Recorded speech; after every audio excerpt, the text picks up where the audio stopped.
Hello there, my name is WikiAnara, and welcome back for another round of Outlast, the Whistleblower DLC. So, in the last one, we finally sort of got away from the cannibal, and we are outside. But we do not know what we are doing outside. Yay. Wait. I'm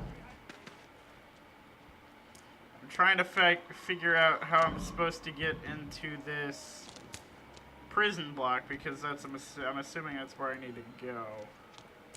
Assuming, though. I don't know for sure.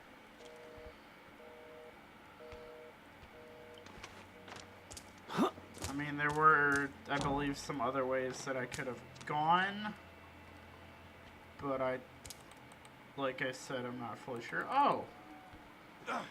Oh, okay. I heard that noise and was thinking something bad was happening. Nah, it's just a guy playing basketball. Ooh. Is that the guy that hit me? Hey, buddy, you startled the crap out of me last time. I guess I can go this way. I didn't think I could go this way last time. Ew. Stepping barefoot in someone's blood. Don't know what kind of diseases that carries. Depending on what the person might have had.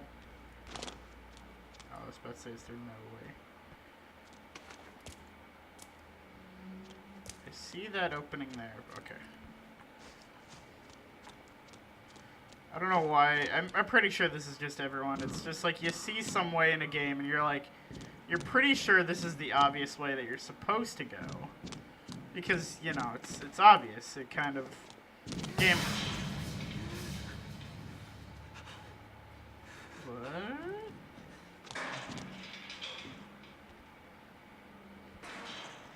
Was I not supposed to come this way? I don't know. Oh! Hi! How are you? Good? That's great. But, something a lot of people do when, like, playing games is, like, I see that I'm supposed to go this way, and I'm assuming that this is the way that you want me to go. But I shall defy you by not going that way. Maybe this way?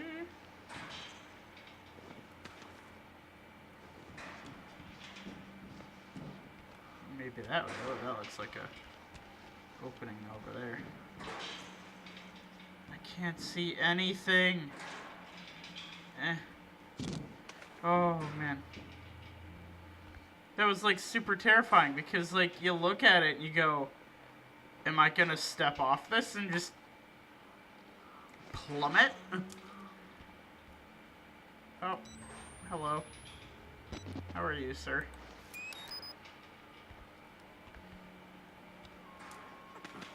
There are werewolves. There's still werewolves. This guy's making a lot of noise up there. Then again, I'm making a lot of noise down here. Ooh, we're gonna get out of that water. Oh, okay. I was about to say, am I going back into the freaking sewers? Wait.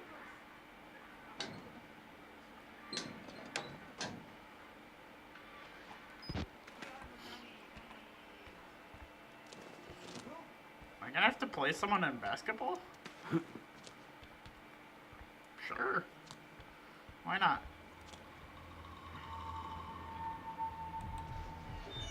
He looks nervous. I would like to kill him.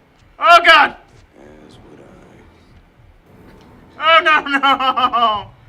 Oh no! No, not them again. I could just tell by their voices. It's the Naked Twins. Oh, buddy. So I was wondering whether or not there were going to be reoccurring characters.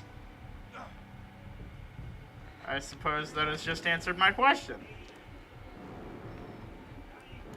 There are in fact reoccurring characters.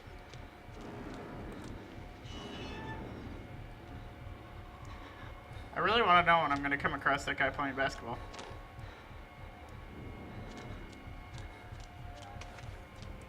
Because, you know, maybe I could just get in there and... Oh, hi.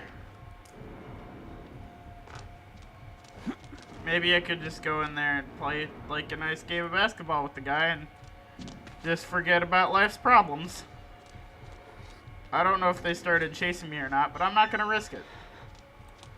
That's locked. Okay. That's also locked. Well, I guess my only way to go is through. So let's go through.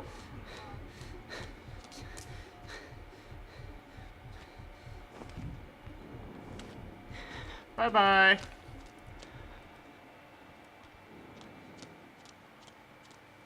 Don't you have some other guy to be torturing? One Mr. Miles Usher. Oh. Oh, you're not playing basketball.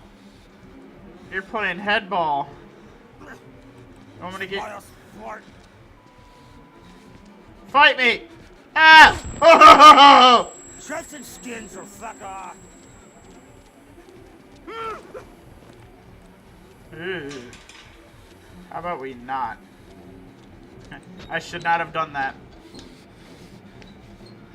I thought he was alone. He was not. He had buddies. He had buddies to play with. Oh, let me guess. Radio's in there.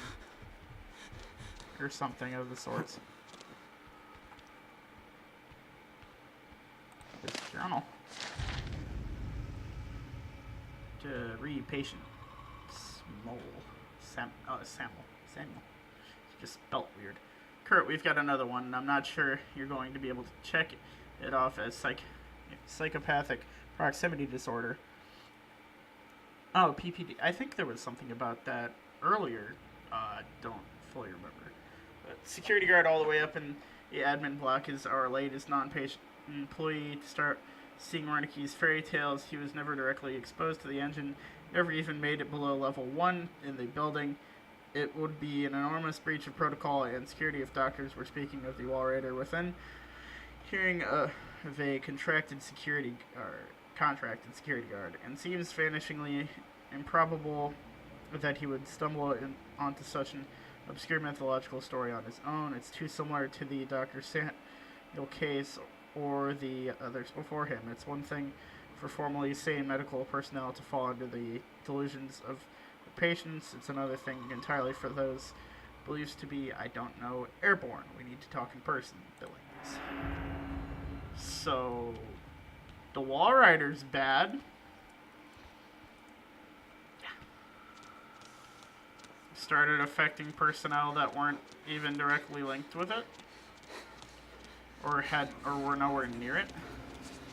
Oh! No! Come back here! Come back here! I want to see your face. It didn't look like he had any facial features.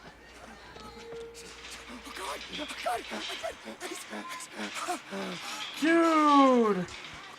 That is creepy as hell. He doesn't have, like, eyes or nose or nothing.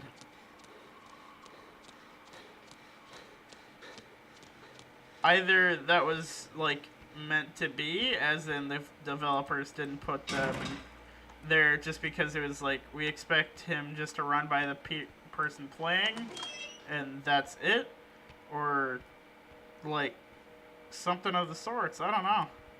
Either that, or they were just like, let's leave it off just to make it even spookier.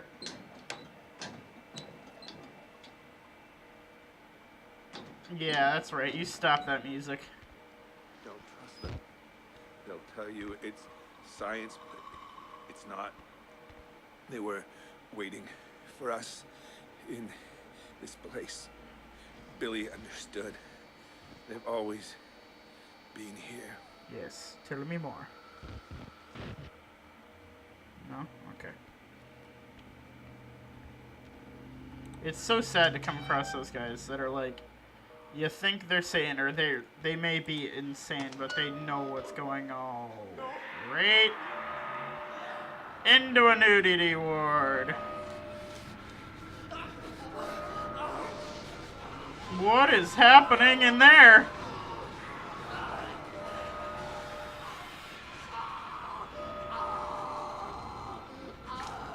Okay.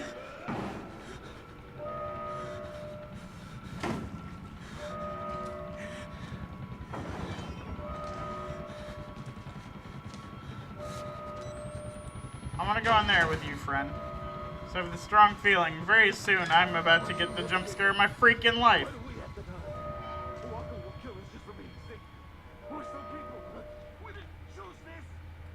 Oh. Sorry to hear that, friend.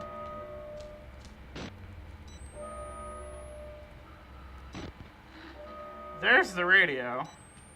But I have the feeling the second I sit down at the radio, bad things will happen. Doesn't that just make sense?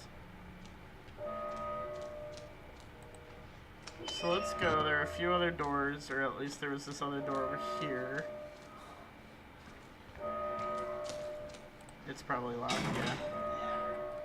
Just seeing if my only option is to click on the radio, because I've got the strong feeling again that the second I click on the radio, something bad happens. Yeah, there's this door over here. Locked. These are weird. These desks. Oh wait. Oh no, that's nothing. They remind me of like school desks where you'd go and take like typing proficiency things. Guess I can close this door too, just as an extra precaution.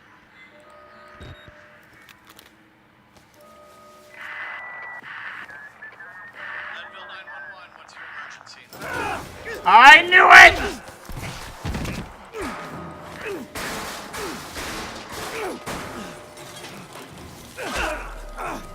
Of course. Our favorite buddy. Couldn't just keep your mouth shut. No, I couldn't. Couldn't just play along. No. You're done talking now.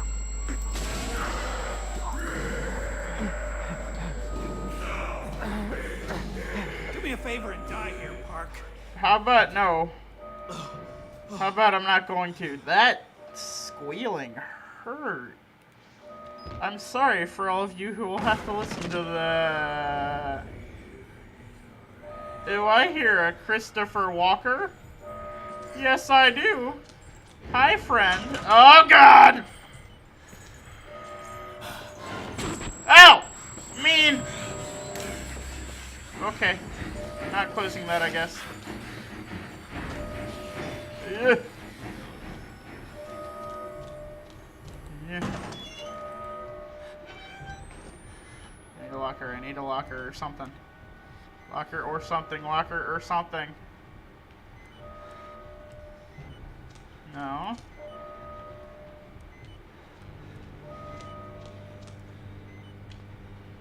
Yay! More reoccurring characters.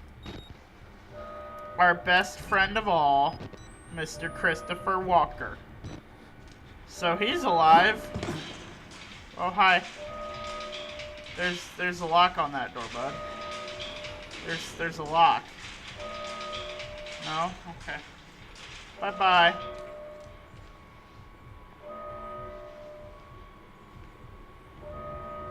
Attention WorkOp personnel. An emergency evacuation is in process. Please proceed immediately with the administrative block to exit. Aww. It's a guard.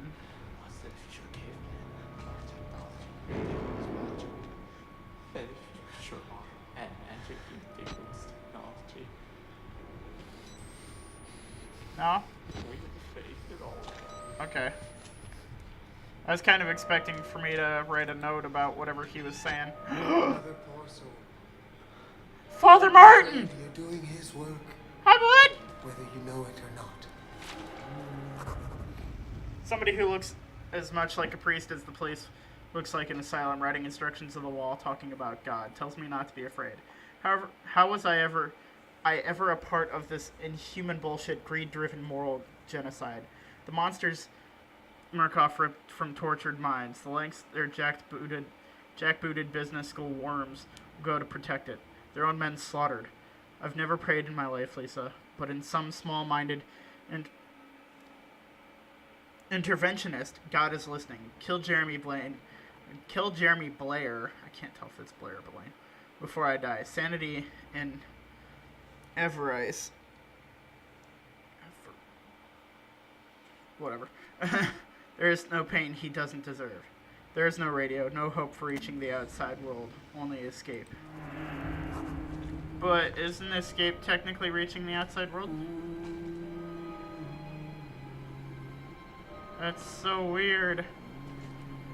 I get to talk to Father Martin. No more sickness! No more nightmares! Fuck you, you filthy piece of shit!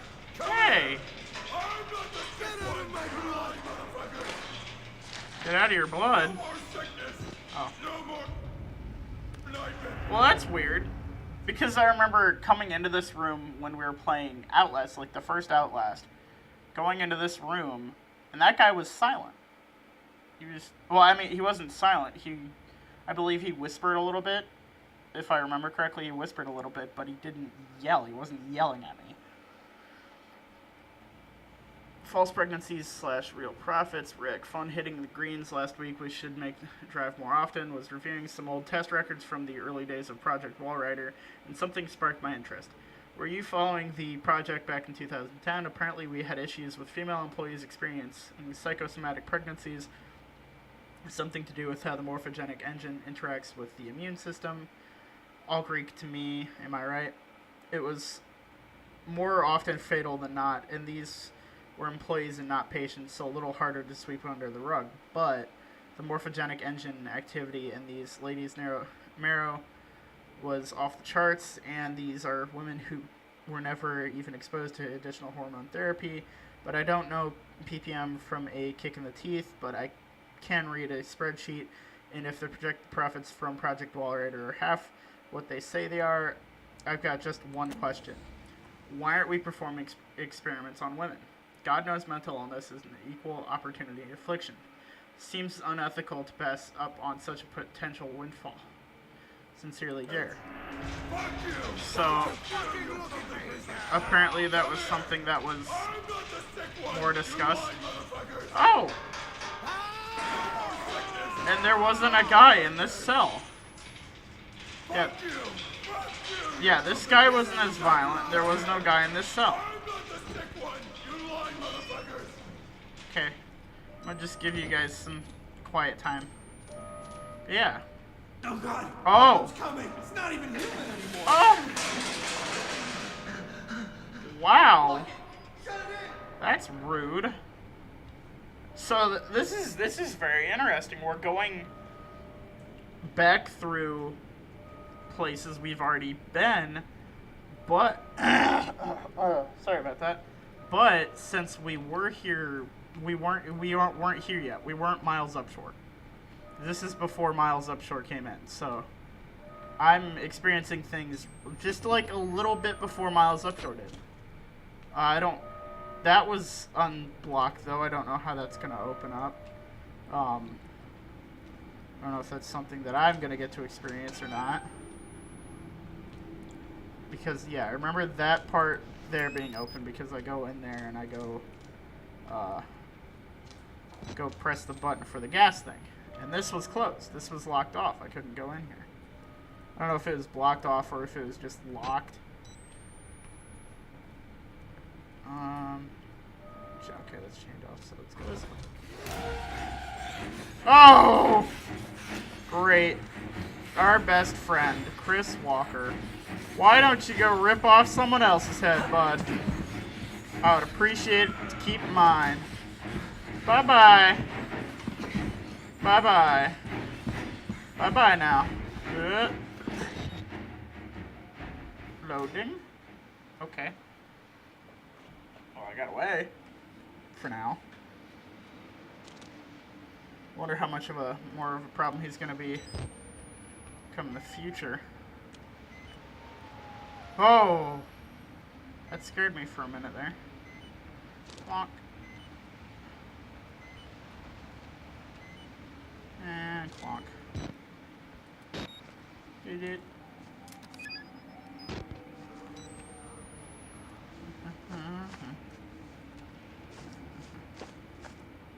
What's that?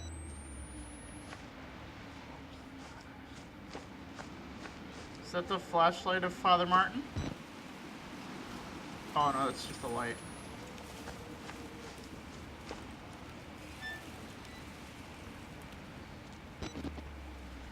Wait a minute.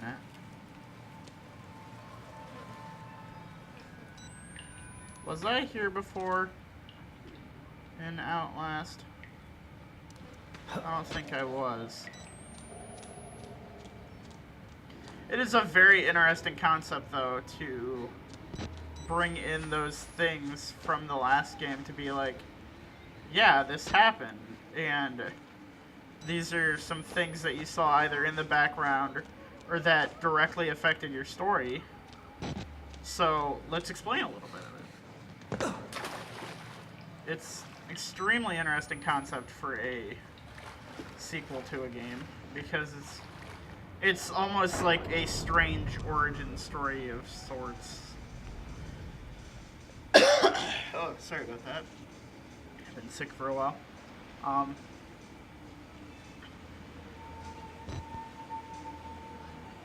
So my new objective now is to try and get to the administrative block.